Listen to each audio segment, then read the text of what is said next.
And hello, Giants. So, welcome to Wake Up with Giants TV. I'm Shawnalee McDonough, and this is Healing with Shawnalee. I have today with us a very special guest, and she's been a mentor of mine, and I just adore her dearly. So we have Jodi Nelson with us. She's a spiritual mentor, and she also does the Akashic Records. And so if you're not sure what that, we'll be discussing that tonight. And she helps people live their most abundant, authentic life, really coming back into the resonance of who they are. And I'm excited for the show. It's going to be a treat. So, all right, Jodi, I'll let you introduce yourself. Well, you did such a good job. Thank you for having me on here. I'm so excited to connect and talk. And like Shawnalee mentioned, you were in one of my classes. Well, actually, you were in quite a few, mentored with me for quite a while. Yeah. And I just love you and adore you. And I have been such a witness to your journey. And so, yeah, what a honor that has all been. So, yeah. Yeah, it has. When we first met, I was going to sign up for one of your courses, and my little ego came up, and you're like, I want you to join this class, and it's going to be on Thursday night. And I was like, nope, I'm going to do Wednesday. And you're like, no, I think you really need to be in this Thursday class. Yeah. Right. Kind of funny. I was like, no, I'm going to be in Wednesday. This is what I want. Mm-hmm. Oh. Yeah, because I had two groups running at the same time. Yeah. I felt you were a fit for the Thursday class. Yeah. That's funny. I was thinking before we even jumped on this, Shawnalee, of like even our first phone call conversation. And from that moment to this moment, and you having this podcast and just your growth. And I'm like, wow, like what a quantum leap. And yeah. But the truth about quantum leaping is that all these little moments and all these decisions and all these choices leading up to it. And so, yeah, it's been cool to see your Yeah. I didn't know what spirituality was, the law of attraction, any of that. I didn't know that I was a light worker or any of that but through your class and through your courses, I came to know who I really was at my true soul level. And I'm just, so I don't know if it's indebted, what that word wanted to come out, but I just appreciate you so much for really giving me the gift of who I really am.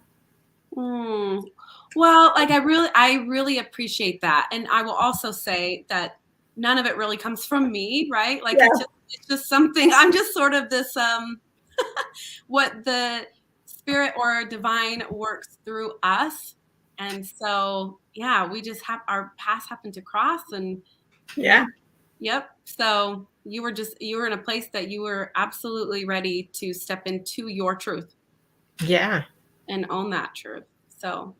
Yes. Yeah. We were talking about, waking up and what that really means and really going in. And I think a lot of people get stuck and they really look to the outer to tell them who they are and really to get that validation and really to lean on other people rather than their own personal selves. Do you want to talk about that for a minute? Yeah, well, I would say how I refer to it is a lot of people being largely disembodied and having their awareness somewhere outside of their actual body. We haven't been in and felt safe within it. And so, seeking stimulation outside of us because we're not connected to that source within us. And I would say that we go in and out of this at times too throughout our journeys as well. Yeah. And most of us, didn't grow up in super conscious homes. And so, the ego learns a way to belong and to survive in the world and to receive love in the way that it feels that it can receive love. And so all of us disconnect from this source within us, this truth within us. And then we go throughout our lives presenting ego mask after ego mask, and without even really realizing it. We don't know that we're wearing a mask. We don't know that we are asleep. Yeah. And and then we go through it. We go through what I call death of the ego, that then presents us an opportunity to step into our truth and our wholeness, and what that journey unfolds to be. I love all that. Yeah, a lot of people, they're really are in like the head area, or outside of the body because of the trauma. The body keeps, the body keeps the score. That's where the emotional trauma is your body remembers everything that you've been through. Yes. Yeah. And to come back in body requires looking at the things that we haven't really let go of yet, the things that we're holding on to. The body's the unconscious mind. And just like you said, yeah, it holds on. It holds all memory. And so it makes sense why we don't want to be in our bodies for a while. Yeah. It doesn't feel safe. It doesn't feel comfortable to be in the body when you're in that state. And yeah, and a lot of our energy also up here, up in the headspace, because we're constantly thinking,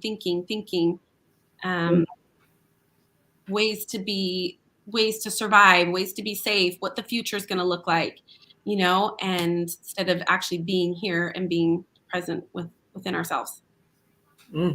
Yeah. A lot of media and that outward influence has a huge impact on that. Yes. Oh, yeah.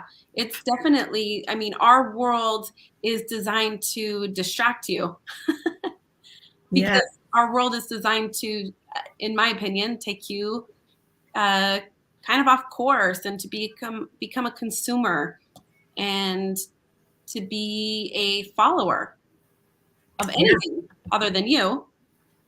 So yeah, the media, and you can, obviously you can see that going on a lot right now, where it's just fear after fear after fear of these fears that have plagued humanity for thousands of years.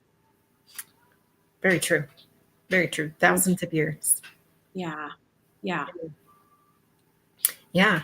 And so it's stepping out of that also, and really coming back into your heart space. And watching what you consume, what you feed yourself with. Yeah, absolutely. And I think too, like for me, because we all get kind of caught up in the things that are going on and the world stuff and everything, because we're still in a collective, we are in a collective energy as well. But I feel for me, like I've just had to ask myself, like, there's a lot of things that I can't control, but at the end of the day, like, who am I and why am I here? And what, right? Like, we can get caught up in the what ifs, and this could happen and whatever. And there's nothing wrong with being somewhat prepared in our lives. But then there's also when it starts to derail you from what you're personally here to do, what you're here to bring forth, which I feel it's for all of us to create our own heaven on earth. And I can't do that at that capacity if I'm plugged into all of the fear matrix that's going on. Yeah. And so how do you get people unplugged? What do you, I know, but for the viewers at home, how do you get out of that? Well, for starters, this is what I always say, like, because this was how my journey went, is eliminate what doesn't help you evolve. Like, whatever that means for you personally. Like, for me, that actually meant a lot of things. My entire world literally changed. Like, for me to be devoted to my path, my entire world changed. But at first, I just started to, I started to eliminate the things that weren't making me feel good. Bring in inspiration. So I shut off the news. I shut off the media. I, was mindful of my time on social media. I looked to what friends I was surrounding myself with, and where were they going, and how are they evolving. And It was such a huge process, but I would say the first step is always eliminating and decluttering, in a sense, of the noise. Just Yeah. just disconnect from the noise. Like, the reason I feel that we consume it is because we're afraid that we're not going to know, like, you're going to be left out of the loop, or it's like us trying to have control over everything. And Yeah. so for me, that's what I did. I just disconnected from it. I was like, no, I'm not watching this. I'm not going there. I'm not hanging out with them. I'm not doing these things anymore. And I'm starting to bring into my life things that feel more empowering. Mm. So that's how I personally disconnected from it. Oh, yeah. I love that. Yeah, it's looking at taking an inventory in your life and where is that energy going to, and is it taking energy, or is it is it feeding? Yeah. And really looking at how that is. He says yes, 100%. Yeah. Yeah, Yeah, does it bring you life force energy, or does it take away life force energy? And I take inventory pretty often. I mean, I think we should take inventory daily of our habits, yeah, what our frequency comes through what we're doing frequently. It's our habits, it's what we're tuned into, it's what we're doing. mm, yeah, And so I look at what I'm doing frequently, and is it bringing me life force energy, or is it taking life force energy? And I just eliminate accordingly. mm, And sometimes it's, that it just takes awareness of, oh, what is this doing for me? Is this yeah, inspiring to me or not? yeah. Am I just giving away my time, or am I using my time wisely? Yeah. And it's amazing how much how often Yeah. we're not. Yes. Right? I mean, myself included, it's a constant evolution. But yeah, it's continually looking at, I look at it as like the path is narrow. Yeah. The path is narrow, and there's just so much noise and distraction, and over here, consume this, do this, do that. And it's loud, and it's like, okay, I'm constantly just eliminating those things, and staying on my path. There was a book, I don't even know what book it was in. Someone told me about this, but I think it's it's a habits book. But he talks about, like, Oh, yeah. flying the plane, right? Like, if you're just off by just like simple margins, like, it can take you to a completely different place on the planet. And I truly believe that about our own lives, right? If we're not continually correcting our path, because we're all gonna kind of move here and there, but Yeah. it's becoming aware of, like, oh, okay, let's shift this back over. Correct and continue is what I say. Yeah. Correct and continue, constant pivoting.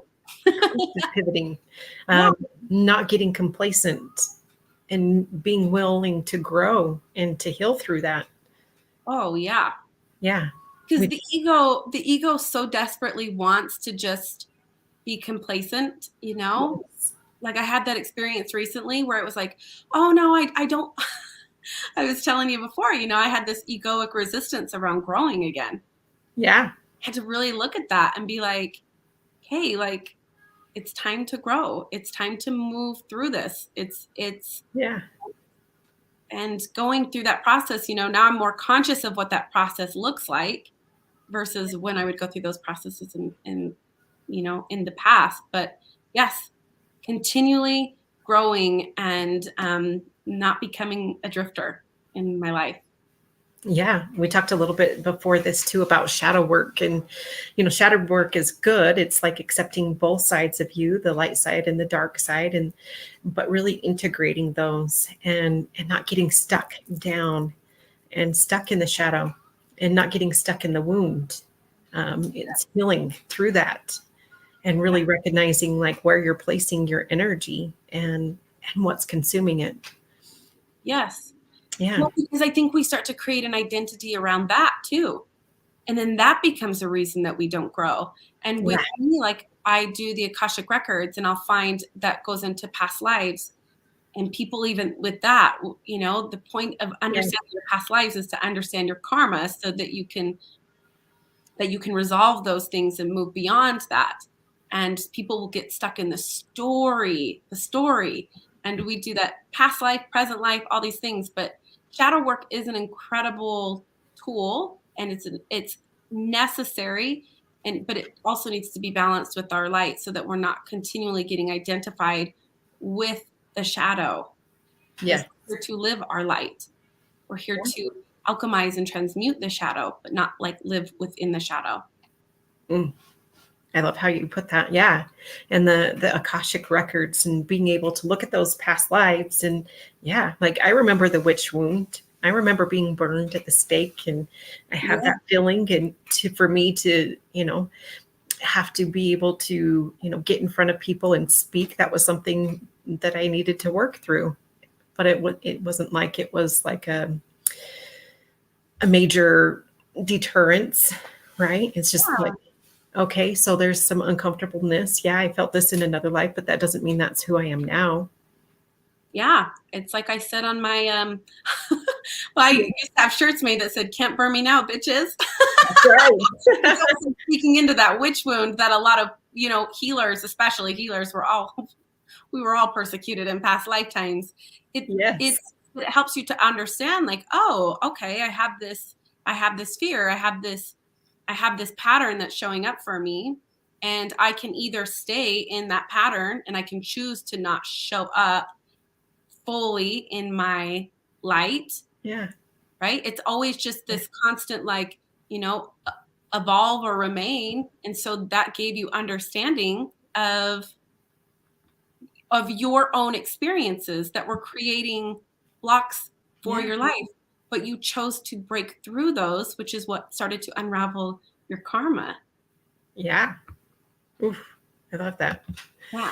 Yeah. I'm working through that. My past was once, my future. Without both of them, there would be no reason for the present. Yeah. Yeah. We're meant to be here in the present. And there was a time in my journey that I was too forward focused and need to really pull the energy here. Yeah. Well, because we do that, right? Like, it's like, we'll either focus so much on the past and we dwell in the past, or we're really, if you're a goal setter and a visionary, and sometimes we can get really caught up in the future, and it becomes this kind of pull to come back into the presence, because that's where you're creating from anyway. So, but yeah, we get caught up in this future place of, that's when I'm going to be happy. That's when I'll be rewarded. At the end, I find that a lot, even with coaching now. So it's like, oh, I can't wait to get to the end. And it's like, oh, there is no end. There is no end. And I think that this is part of that divine feminine part of us that realizes, like, in this moment, like, this is where it's at. And this moment is as good as any other moment. And I'll think about this sometimes, because with all the chaos going on, I always come back to, like, how cool is it that we are here right now on planet Earth for, like, the biggest shift in human consciousness? Like, how did we get so lucky to get front row tickets? Right? Yeah, I incarnated for this. Like, and it's here now. It's here now. Like, people talk about new Earth and all these things, and there is clearly a lot of work that we all get to do to bring that and birthing that into this reality. But it's here now. It's here now. Now. You get to be in it now. You don't have to wait for this, someday. And I think that's really kind of sunk in for me too. And especially in the last year, where it's like, but right now, like, this moment. We get to choose that. Yeah. If we're going to play in the 3D world, and if we're going to play that game, or if you're going to raise the vibrations and raise your consciousness, and instead of having that stress and that list of, I have to do this, like, we get to do this.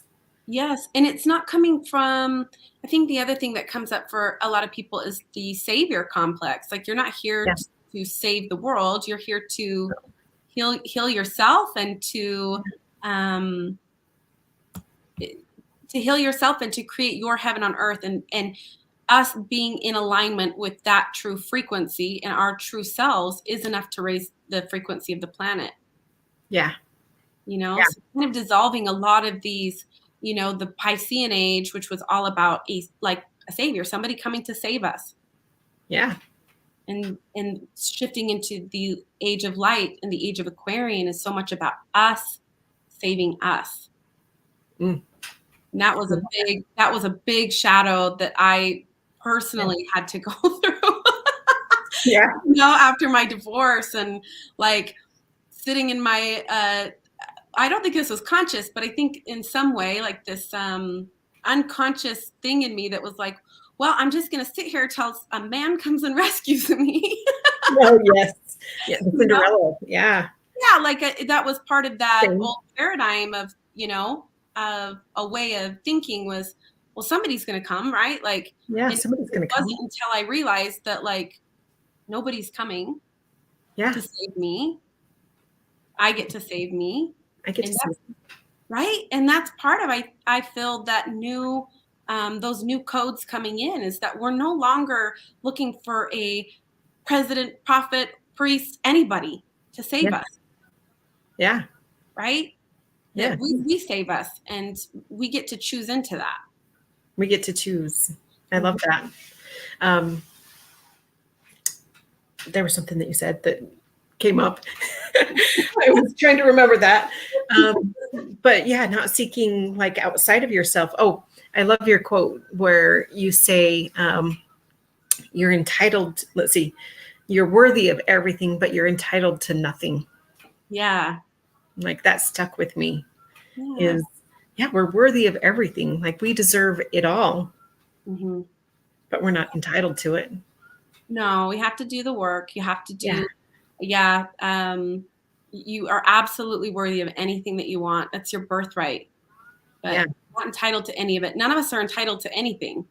And you really do. You just have to work hard, and you have to have faith. And I think that's another thing too, is the word work has become a dirty word, like people don't want to have to work for things, but I would even say more so than work, it's a devotion. Yes. And it's not just about us either, right? Like the work that we're doing on ourselves, like, and showing up when we feel uncomfortable and showing up when we don't want to, that it's not just about us, the individual, it's about the collective. Yeah. And so I do feel like there's such an entitlement in our world anymore. This idea that things should just be handed to us. Yeah. Instead of work, it's alignment. I like that approach. Yeah. I like that too. Alignment. Yeah, exactly. Yeah. When you're in alignment, things start to unfold for you. They just come. It just starts to come into your path. But I would say even still, I would say that it takes a lot of work to come into alignment. It does. Like, I guess I'm just not afraid of that work. I find a lot of people afraid of the word work, but I feel like it's a devotion and it's work to come into alignment. Like that is that narrow path that I speak on that is alignment, and it is narrow. Yeah. It's very narrow, right? Yeah. You have to readjust course, and I fell off here. Okay. Yeah. It's just being on your game. It's being self-aware of what you're partaking in it, what you're contributing to. Yes. What's getting you sidetracked, what's distracting you. Yeah, all those things. What you're saying yes to, what you're saying no to. Is it the hell yes or is it the hell no? Yeah. Yeah. Exactly. Like coming from that gut and that gut feeling, like knowing, listening to that inner resonance, like your chakra system. We talked about that. Yeah. And I feel that you really can't deny it once you experience it. Like your inner knowing, your truth, like I feel this often with like, there's nothing that could take me out of my truth at this point. Yeah. Like I cannot partake in anything that would create self-abandonment anymore. Like it feels like such an insult. And I feel that because when you really are connected to your own resonance, like you just cannot deny it. Yeah. Yeah. Deny it. I mean, I question things all the time, but I don't deny my truth. Yeah. You have that inner knowing. You have that sense that's like, yeah, no, that's not for me. Yeah, exactly. And don't have to explain it beyond that, that it's just, no, sorry, that's not where I want to put my energy. Yeah, it's just a no. Yeah. Yeah. It becomes easier too, I It is. find, because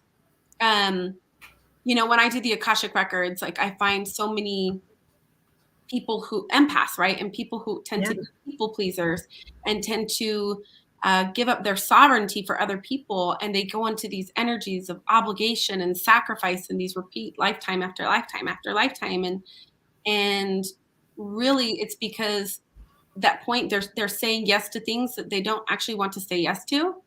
They don't know what their boundaries are, and they haven't made themselves a priority in their lives. Mm. And so they get in these entanglements and these karmic patterns because they Yeah. enter into these energies of obligation and sacrifice. Yeah. We talked a little bit how there's also just those energies that are more of like the pursuing energy, or we talked like salesmen, or those that want to take advantage of that because they know, hey, you're a people pleaser, Mhm. or you don't exactly know where you stand, so you're like, oh, well, that sounds good, okay, let me do that. Yeah. Yeah. Oh, it's absolutely preyed upon. Yeah. Consciously or unconsciously, it's Yeah. absolutely preyed upon. And people finding what their boundaries are. Yeah. What does a full body hell yes actually feel like to me? Mm. Yeah. What does a full body hell no feel like to me? But Yeah. that's coming back into the body and feeling and trusting that what Yeah. comes through is your truth. Yes. Yeah, I love that. Because we gaslight ourselves too. Totally. We mostly gaslight ourselves. And the mind creates all these justifications and rationalizations and everything, but the body never lies. The body never lies. The body never lies. The mind can lie, but the body never lies. And so doing that work to come back into the body, to feel safe in your body, Yeah. actually making your body feel like a, a temple. It's sacred to you, that this vessel is such a gift. But the more that you do that work and the more you come into your body will tell you right away if something is a hell yes or if something is a hell no. Mm. And it's easier to weed those things out and just be like, no. Yes, it's a no. Yep. And you don't have to excuse it. You don't have to anything. It's a no. Yep. No. Mm-hmm. That's a full sentence. Yeah. That was the thing for me to come into, is just like, yeah, no, that's a no. Yeah. Not go back and like try to justify it, or, oh, well, why is this? And Yeah. yeah. Until I come out, like, because my tendency has been in the past to enter into things out of the energy of obligation. That's why I know it, because I'm like, well, I've done that so many times. And Yeah. I'll feel like my people pleasing tendency that's like, oh, well, like, I don't want them to feel bad, or I don't, or whatever the case is, right? And Yeah. so I continue to create consequences of more obligation. And so for me, it's been such a huge gift to build trust with my body in that way so that I'm not entering into those energies. Yeah. Yeah. Like first thing in the morning when you wake up, like you taught me this, the morning routine, Mm-hmm. and not checking the phone right away. Like you checking the phone is you automatically telling yourself, telling the subconscious mind that, you know what, you're not important to me.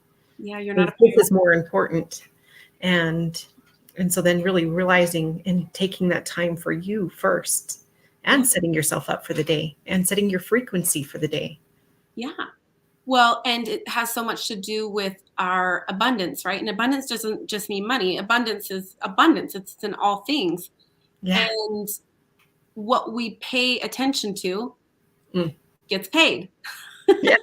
Right? Yeah. That's why the world wants to grab your attention so much, because what you pay attention to energetically gets paid, Mm-hmm. and actually very real way gets paid. So when we turn that on on ourselves first thing in the morning, where we're paying attention to ourselves, what we're saying is, I am worthy of receiving the abundance. Mm. I am worthy of receiving the abundance that is from my birthright to receive. If I'm not even going to pay attention to me, why the hell would anybody else? Exactly. Right? Exactly.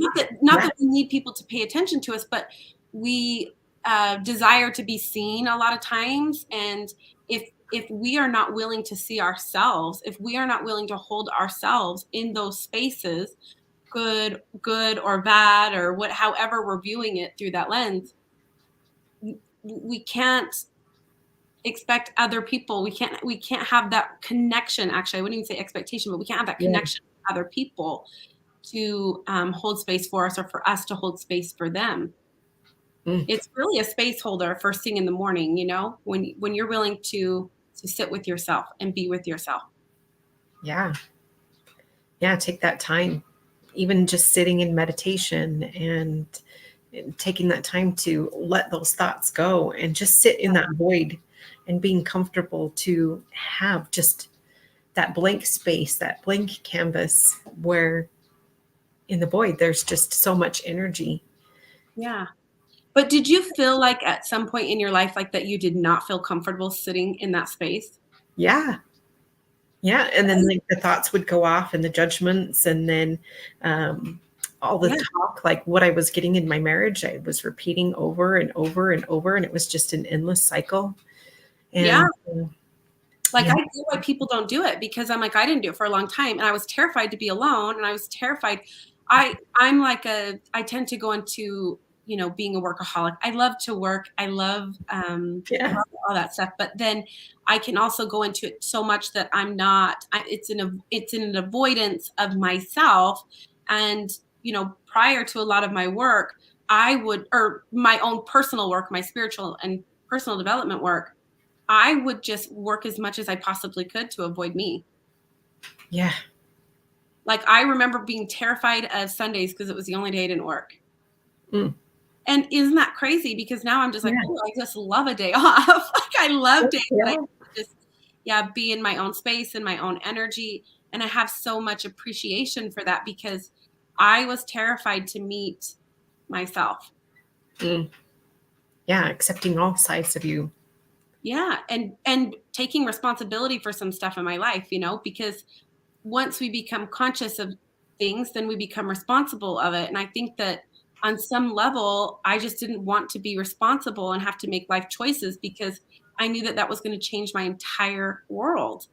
And so it was like, well, I'm just going to keep, whatever your tendency is. Mine was to avoid. I'm just going to avoid this, and I'm just going to pretend like it's going to go away, and it's going to somehow figure itself out. And of course it didn't. It just got louder and louder and louder, until I felt like I was like emotionally suffocating myself. And unfortunately, that's how we learn a lot of times, right? Is through pain. Yeah. We don't listen to the whispers. We don't listen to like the nudges along the way. So most of us create pain to then, nothing gets our attention quite like pain, especially emotional pain, right? That allows us to kind of break open and say, oh, okay, like I need help. I need assistance. What am I not seeing? What am I not accepting? What am I avoiding? Yeah. And that it does. It takes a lot of work it takes a lot of accountability to become that responsible for all of your choices. It does. You have to operate at a different level. And then, when you're in integrity, if you're, your word, or if you're not, Yeah. you can feel that energetically within your body. And, am I integrity or not?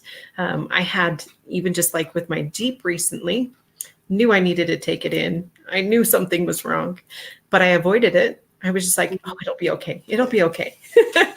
No, it got my attention. It just stopped. And so it was we're going to make you deal with this. And it was that fear of like, oh, I don't want to take it in. And that's not like my forte. I am not car-minded. That is not something that's one of my strengths. Mm-hmm. And so then, I had to really deal with that. It was put into my face. So I had to do it. and do those adult things and have it towed and all those things. Yeah. Well, and you know what's interesting? It's like this showed up in your car, like the avoidance, like, oh, I'll get to it later. Yeah. I'll avoid it or whatever. And But it shows up, but it'll show up in if you pay attention. Yeah. You'll notice it in other areas of your life too, where that avoidance tendency comes up. Yeah. The outer is an expression of the inner. Then I'm like, okay, what am I doing? Yes, like Yeah. I have started doing a wealth energetic analysis reports for people to let them see where they're blocking their abundance, where they're blocking what, their next level of what they're calling in. And it's so interesting how stuff like this will show up: procrastination, avoidance, and it'll show up in not just one area, because everything is a relationship in our life. It is. It's like, okay, like that was one, like I was mentioning, came up for me, was the avoidance. And I was like, gosh, I was avoiding getting the mail. I was avoiding human stuff, but it affects us energetically. It affects us because we're not taking responsibility. We're not managing our relationships. Yes. Even if it is getting the mail or taking the car in, that's still a relationship. It's still a relationship. I was looking at the rug, and I was getting underneath the rug, and I was like, oh, how many people sweep things underneath the rug, just looking at the metaphorically aspect of things, and in your house, like relating it to life. I tend to look at the outer to look at what's inward, and just those little messages, like the universe will keep giving you those messages until you pay attention. Yes. Oh yeah. And it does become, as you continue on your journey of just becoming aware before it turns into pain. Yes. Yes. My mantra started to become, I learned through peace, I learned through joy, I learned through peace, I learned through joy. Instead of always having to create such these painful moments in my life that then made me shift. That I could actually didn't have to have that timeline anymore, that I could close that timeline out, that I didn't have to continually learn through the energy of pain, that I could learn, actually, I could listen to the whispers, I could listen to the nudges. I love that. Before it turns into pain. Yeah.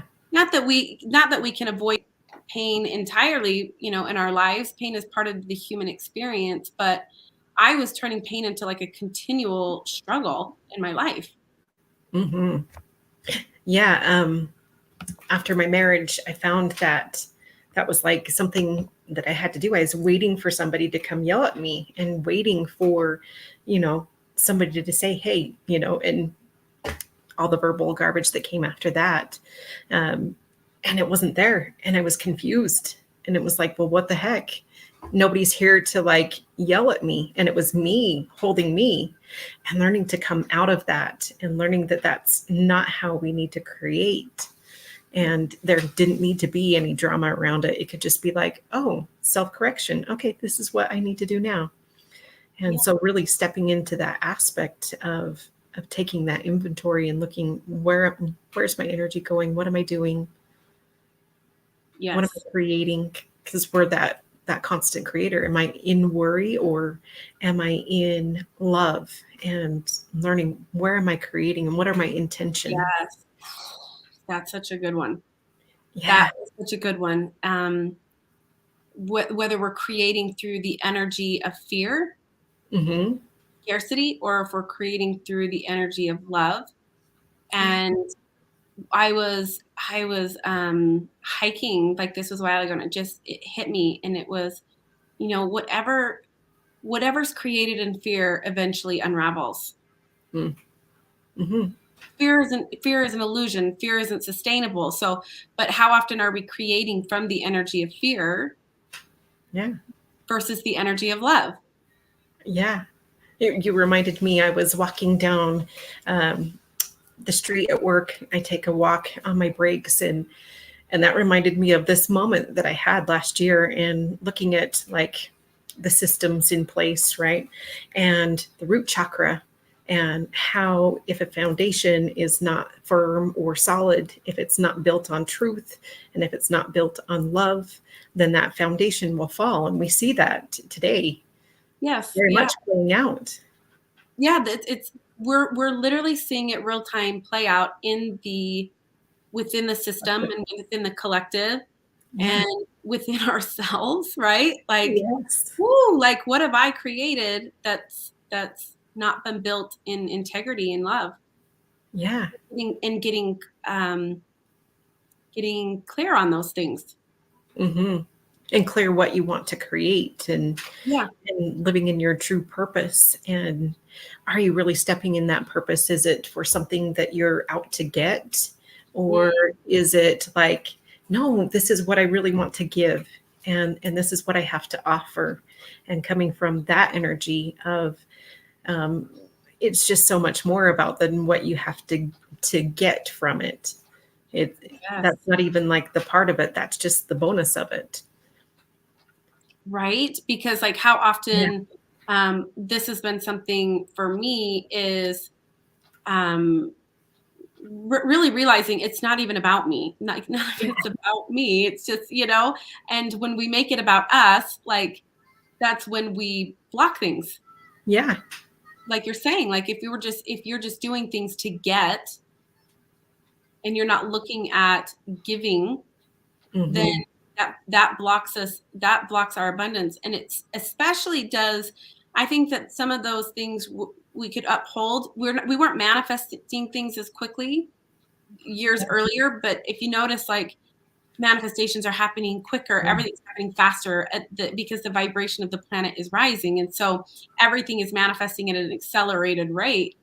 Yeah. And so, yeah, you see it a lot faster now if you are not built on a solid foundation within yourself. Yeah. The root chakra is like that is your base, that is your root system. And Mm-hmm. if that is not sturdy and is not strong, then it cannot bear fruit. It can't. Yeah. I love that. The saying where it says that you need to ground first before you can go higher. Mm-hmm. And we get that in the spiritual community. You find a lot that are way up here. I found myself way up here, and then I didn't resonate. I had to bring myself down into the ground and root down into the ground and through like the earth star. Yeah. And you know what's interesting about this, Shawnalee, is like even with like because I always joke like it's just like the everyday human stuff that I struggle with, like getting the mail and my oil my oil changes and whatever, right? Yeah. But that's all part of root chakra. Like Yeah. those you've got to take care of the things that take care of you. And that's part of being, like I have come to such a space of presence with my day-to-day tasks. And that helped my root chakra to actually get stronger versus people think of ascension as all like going out here somewhere. And it's actually going deeper within ourselves. And it's about coming into our lives. And so the more I'm like enjoying simple everyday tasks of taking out the garbage and doing the dishes and actually bringing that into my daily life versus trying to escape, because people think that the goal is to continually just raise your vibration, raise your vibration, raise your vibration. But if you're not integrating any of it into your physical life, you're just escaping your reality. Yeah, that's just a numbness in itself. That's just as bad as drinking and, um, like the over exaggerations, numbing yourself out. That's not just drinking, but that could be drugs, that could be alcohol, that could be sex, that could be TV, that could be social media, that could be any of the forms. Right. And that's that avoidance and not being here in the present and really dealing with those things. Mm-hmm. Yeah, because you're here now. Like you are here right now in a physical body, in a physical life for a reason. Yeah. And you do find it a lot in spirit, like the spiritual community, where there is just this constantly trying to expand consciousness, but yeah, without embodiment of it, it actually starts to create a lot of lack in our lives. Yeah. And that's where it's like bringing it back down into the root system and some very practical ways of doing this is actually, like I mentioned, coming back, doing the normal day tasks, cleaning your home, doing the dishes, like coming back here. Mm-hmm. And that allows you to continually expand, because otherwise you're going to create quite a bit of lack in your life because you're not embodying the knowledge. I love that. Yeah, so true. And like a disavoidance and taking the time, like making your dishes and or like your foods, your meals, and having that. I don't know if it's personable, but just putting the love and the intention into the food, like that vibration. Yeah, it's all about the vibration and what vibration are you eating in the food in. I've noticed this, and so I've paid attention to it, of where I was, what was my frequency in the body, and how tuning into that energy and putting love into my food, and just thanking, where it came from, those who brought me the food. And I've lost 11 pounds and not really like doing a lot, right? In like the last month, well, since Valentine's Day. That's amazing. Well, Yeah. you're just like letting go, right? I mean, weight is Yeah. energetics to weight, energetics to everything. Yes. It's like this letting go. Yeah. Just releasing, not being attached. Oof, that's a big one. Yeah. A lot of people are very, very attached, and then that causes the suffering, and that causes the same cycles. And coming back to that neutrality and being okay with no matter how it turns out, like it's all meant for you. Yeah, not being attached to outcomes and what you get, right? Yeah. I always say it's like this or something better. This or something better. The better it gets, the better it gets. The better it gets, the better it gets, and enjoying that. And then we get to. Yeah. And something that I have been really felt called to is just making my life feel like a celebration. Because it really is, like our lives are celebrations. Like I said, we're here on planet Earth. You're right now floating on a rock in the middle of space. Yes. Circulating a ball of fire. So like, I think that's a reason to celebrate. I think that's really a reason to celebrate. Right. And I think that celebration of our lives and making our lives having our lives feel special and having our lives feel sacred. That's all of that. Like you said, like being present with your food, nourishing your body. I mean, I feel like one of the things, like this was my avoidance thing, right? But it was like, I was just self-sacrificing all the time and for literally no reason, because I look back at it and like, what did it matter that I sacrificed myself? Yeah. Yeah. Like not eating all day because I'm too busy. I'm not going, cleaning my car because I'm just too busy. Not going and getting the mail because I'm just too busy. Like all these day-to-day actions, not cleaning up clutter or whatever the case is. But that's all the energy of self-sacrifice too, because I'm worthy of having a clean space and nice food and nourishing my body. That's kind of what I feel when it comes to like celebrating and being in love with your life, even in moments where your life you're going through challenges. Yeah. It's just being in a state of appreciation for, and we lose track of this from time to time. I do too, but just recognizing like, yeah, we're here right now, and that's reason to celebrate. Yeah. I love that. And that brings you back to that state of devotion. I love the Gene Keys you gave me, turned me onto that book. And we were talking about devotion, and that's Gene Key 29. The first of it, the shadow, is half-heartedness. And then you get into commitment, but beyond commitment is devotion. And when you're living in devotion, you're in your purpose and you show up differently. And it's not saying yes to everything. It's like honoring your boundaries. Yeah. But then also recognizing like all of life is a gift and it's a joy to be around. Yes. And then what are you doing? Like, it's a pleasure to work. And I look at, my day job and what I do, and I find the pleasure in the work that I do and what I create and how I could get things done. And then coming home and who am I? Am I the present mom? Am I just distracted? What am I doing? How's my energy?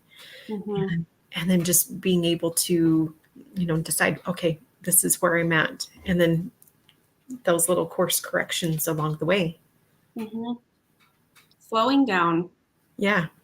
Creating that spaciousness in life. That Yeah. was one of the things that you're like, slow down, Shawnalee, slow down. Oh my gosh. Yeah, right. I forgot about that. How many calls, like, you need to slow down, slow down.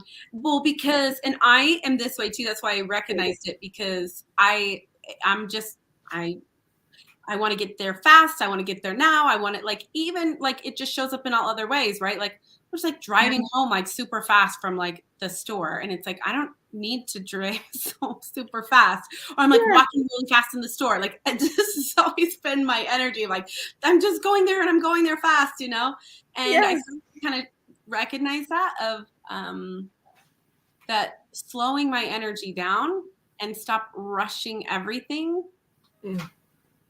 You know, like that shows up in the spiritual development, personal development. There's this rushing. There's this idea of like when we get there, and it's a race to the grave. And I just didn't want to participate in it anymore. No. I want to slow down, and you can start to like slow down and become present when you actually just literally start to slow down. Like, walk a little slower, sway your hips a little bit back, back and forth. Like, be in your body, be here right now, and because like. It's just about slowing down to appreciate where you're at right now, because there is not to my knowledge, there's no end zone, and we wouldn't want it to be that way anyway, because then we would get bored. Yeah.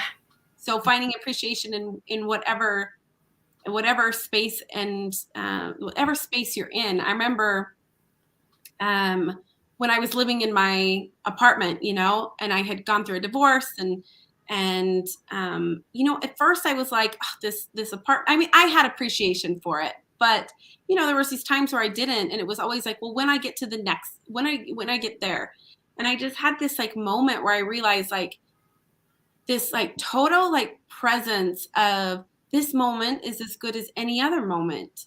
Yeah. And like this space this time and space will come and go. And the people that I meet in this time and space, they'll come and go. Yeah. So just be here now. Yeah. Just be here now. Just be here right now. Like this stage is as good as any other. It is. And so it's like as we desire to create more for our lives, and having more and having a desire for more is good, because it's always leading you to a higher path. But there's also just appreciation in the moment, and there's a resting in that of, I already know that it's on the way. I'm just taking the next right step and the next right step, but that doesn't mean I don't get to enjoy right here and right now. And this, I am enough, and this is enough where I'm at too. Yeah. Exactly. I thought about like the house, and I was looking for a new place. Oh, this was last year, and just worried, the housing market went up, and then trying to find a place, and I wasn't sure that I wanted to stay here. And then I just came and I was like, if I don't enjoy this place, I'm not going to enjoy another place. And so I just started sending love to my environment and to the place. And then it was just like, no, this is my home. This is where I'm staying. And this is where I'm planting my roots. We feel safe here. I love the neighborhood, and then just really appreciating where you are right now. Mm-hmm. Yeah, as you continue to grow. Yeah. Yes. Yeah. I didn't really get to talk too much with you about the Akashic Records, but like how to really utilize those. And I received my Akashic Records from you, so I know my soul family and my divine gifts, but if you'll kind of explain that for people who aren't aware of what the Akashic Records are. Yeah, I would love to. So the Akashic Records are what I would call the database of souls. Everything is stored in our Akashic Records. All all choices, all feelings, all everything is within our Akashic records. And so when I access somebody's records, I go in very intentionally, and I find what I call the soul profile.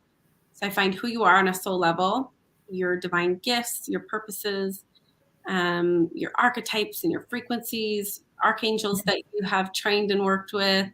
Mm. I also go into the blueprint of the soul, which allows me to see blocks and restrictions that are keeping you from accessing and utilizing all the light that's actually available to you, all your vital force energy. And Mm. vital force energy is the energy of creation itself. It's what gives us power to create our lives. So the Mm. more we're accessing vital force energy, the more power we actually have to create. And Mm. vital force energy is the most valuable thing that exists in the entire universe. It is the most valuable thing. Yeah. And so yeah, I really enjoy it. And I, with the blocks and restrictions and going into, sometimes those things happen in past lifetimes. We make choices in past lives that create karmic patterns that we continue to play out in this lifetime. And so sometimes that will kind of lead into some past life readings, and understanding who you are and where you come from, your soul origins and your soul group and your soul family, Yeah. and really activating and reconnecting you back to your, for a lot of people, their galactic lineage, their starseed lineage. Hmm. And there's such an activation that takes place when we have our records read. Mm. So Yeah. that's how I would describe it. But yeah, we all have an Akashic record, and so Yeah. And you can work with them and clear out. yeah. And Yeah, you can do. When once we find them all, then we also do clearing work to clear out any blocks and patterns that you have perpetuated uh, consciously or unconsciously throughout your lifetimes, so that you have the spaciousness to create new choices mm, for your life. Because there's no such thing as like cosmic. Um, People think of karma as like cosmic payback, but yeah. the moment we start to make different choices, more aligned choices that are a reflection of our divine self-expression, we actually shift our karma. Things can still play out third dimensionally, because things take longer to play out in the third dimension than in the fifth dimension. Yeah. Um, so, we can't ever necessarily avoid our karma right away, but we can make different choices that allow us to start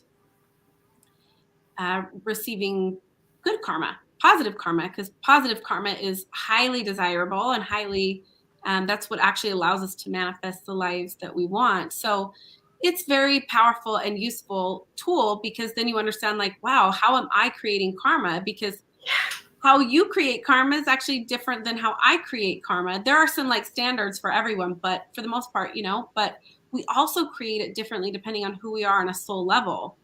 Mm. So I feel that that has been extremely valuable for me and my clients that I work with, to understand that, like, wow, this is how I create karma. This is where I'm naturally abundant. Like, and most of the time, like, our gifts are actually where we've received the most negativity, that's where we actually create the most blocks and restrictions, is where our gifts are, because that's where people criticize us for those things, or we criticize ourselves for those things, or we disconnect from our truths. So yeah, having that work cleared out feels very freeing Yeah. to us. Yeah. One of mine was divine compassion, and Hmm. then also community, Yeah. and being able to step out into that light. Yeah. Negative karma has a Yeah. positive karma also. Yeah, everything, there is an equal opposite to all things. So karma is good, like positive karma and negative karma. But yes, the more positive karma that um, you start to attract and utilize, then the more that you can create desirable outcomes. Mm. Yeah. Yeah. Yeah. And good karma follows us from past lives as well. Mm. So, yep, everything, even our gifts have a positive and a negative. Yeah. Right? Like Yeah. all things have a positive and negative. Creation, for example, has a positive and what we perceive as negative, right? Which is Yeah. creation and destruction. Mm-hmm. Creation and destruction are two sides of the same coin. So yeah, all things have an equal opposite. They do. They do. And you work very well with the universal laws, and you help also teach others. And you also coach and do one-on-one coaching and create that around the clients too.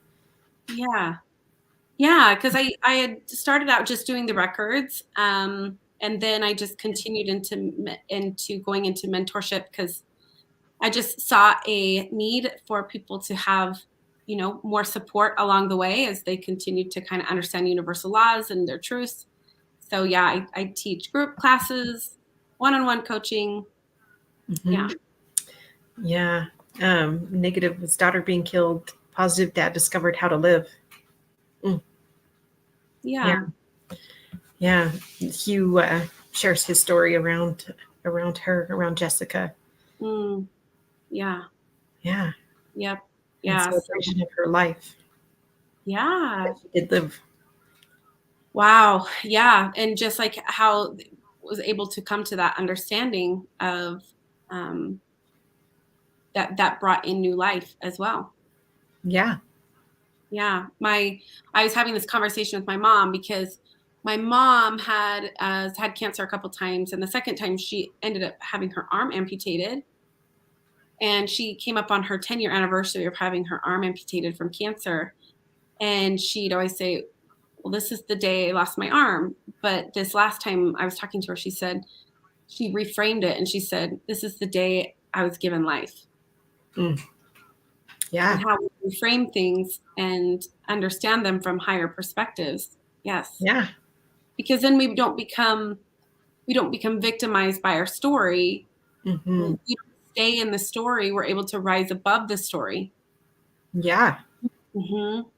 Yeah. I never had a bad past. Like, it was all in the perception, right? I never had a bad childhood. Yeah. How I perceived it, the story that I told myself. Yeah. And we can heal that past by changing who we are today and really looking at the lens of that aspect and not being afraid of that light and stepping into our higher purpose, into our divine gifts and the truthfulness of who we are. And I think that you really embody that and you really help people to find that within themselves. Yeah. Thank you. Thank you. Yeah. It's been a journey. Oh. It's been a journey, And Yeah. it has definitely, it's changed my entire world. And this path of an ascension path is not an easy path. But then I think, well, I don't even know if I like to say that because staying complacent and staying stuck isn't easy either. No. So, but it's not linear. It's cyclical and it's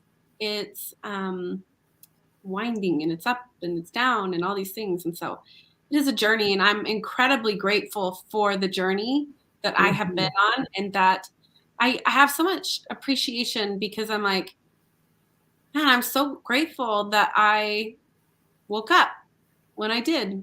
Came with a lot of pain, but I'm so grateful that I did. And if that has in some way inspired or helped anyone else, that's even better, Yeah. It's even better. So I do feel like our journeys they're definitely not just about us. They're here for the collective as well. Yeah. And the ripple that those things make. Even if then I think like, well, if it lands for one person and it helps to shift one person's lens, then that person goes and shifts it for another, or doesn't shift it for them, but shines their light and shows others that it's okay for them too. It's okay for you to shine your light. It's okay. You have permission to do so. It gives other people this permission. Yeah. To shine their light as well, to step into it as well. Like, why not? Like, we're here right now. Let's do it. Yeah, let's do it. Let's shine it. And Yeah, it's not about us. Like, you stepping out of your comfort zone allows you to be able to serve those people that you're here to serve, and them to be able to find you. Mm-hmm. Yeah, And absolutely. And and I think of that with even people I've mentored with, and people who've written books, and I think of my books as mentors as well. yeah. Oh yeah. Right? And all of these people that came before me that started to step into their light and step into their truth and started to show up that way.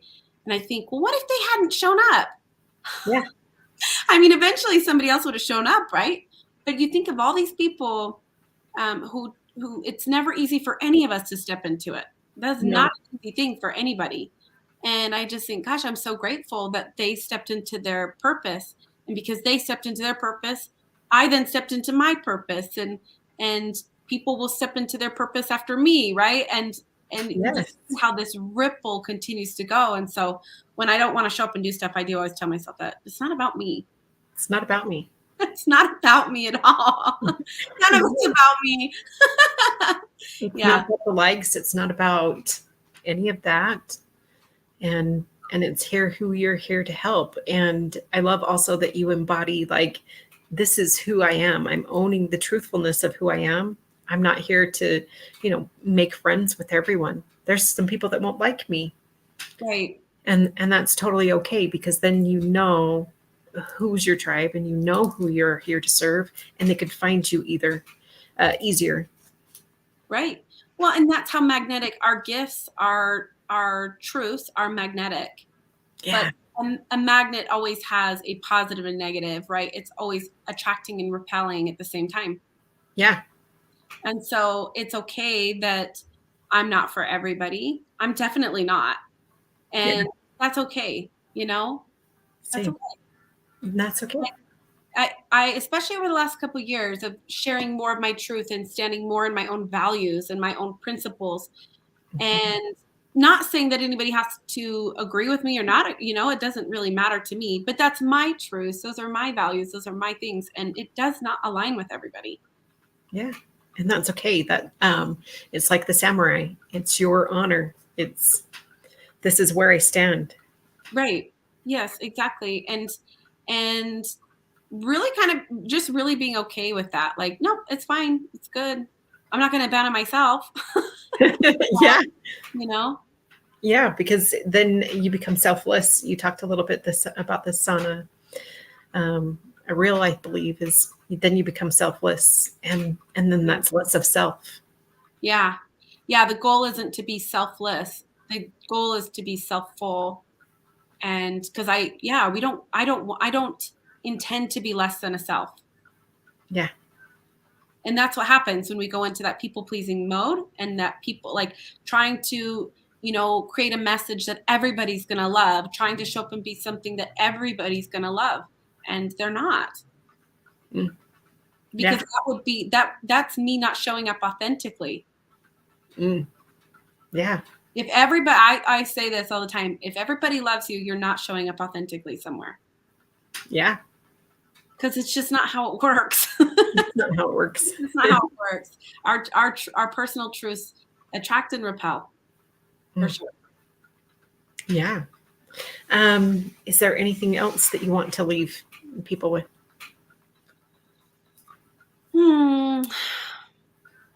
I would say to highlight what I said earlier, which is live your life like a celebration, and believe that you are worthy of that. And if you don't believe that you're worthy of that, then do the necessary work around coming back into that truth. Yeah. Because you exist right now in this beautiful life, and celebrate that and step into that. It's safe to step into it. Yeah. I love that. Yeah. So people can reach out to you through Facebook, through Instagram, if they want to, get into coaching or get into have their Akashic records read. Yeah, absolutely. My Instagram is Jodi Nelson Coaching. My Facebook is Jodi Nelson. I realized I didn't put my full name on my thing because I'm like, we're on a first name basis, and then I forgot. Yeah, So, that's okay. yeah, you can find me at Jodi Nelson or Jodi Nelson Coaching. So Perfect. Yeah. Be who you are, fly your own flag. People come and people will go. Yes. yeah, Thank you, Diana. and Yeah, it's all perfect. It's all how it is, you know. it is. It really is. It truly is. And you So, know why it feels okay? Because you're okay with you. yeah. Like once I was no longer at war with myself, that didn't feel icky to me anymore. It's like, okay, yeah, that's fine. Actually, it's, nobody's right or wrong. It's just that's fine. So yeah, I love that. I like how she said that. Yeah. Then it's just that peace. Yeah, absolutely. Yeah. All Anyway. right. Well, thank you for joining us. And I just adore you and love you so much. So thank you for joining me tonight. Well, I love you, and Yeah. thank you for having me on here. It was a lot of fun. Yeah. Yeah. And thank you, all the viewers at home. Yes. Have a good night.